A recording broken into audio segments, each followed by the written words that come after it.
If you want to drain or empty your SereneLife portable air conditioner, well, there are a few things that you need to do. So first is you want to turn off and unplug the unit. Now before doing anything here, you want to turn off the portable AC and unplug it from the outlet. Now this ensures you can drain it safely without power flow.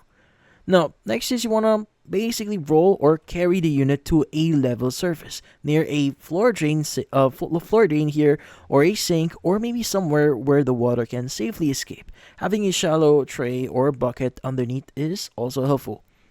Now, on many SereneLife models here, you'll find a drain cover or plug near the bottom side or back of the unit.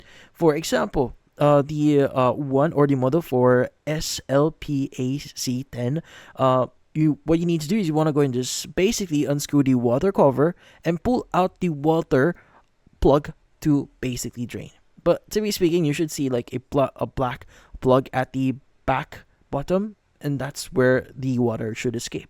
Now, again, you just need to slowly unscrew the water cover or drain cap and pull out the small plug so the collected water can flow out.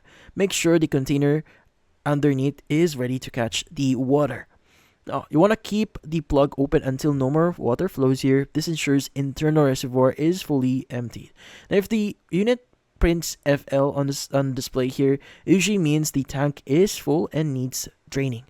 Now, once drained, screw the water cover or plug back securely. Then plug the unit back in and turn it on. It should now operate normally without the full tank warning. And that's about it. So hopefully this video was able to help you like and subscribe to our channel. Thank you for watching.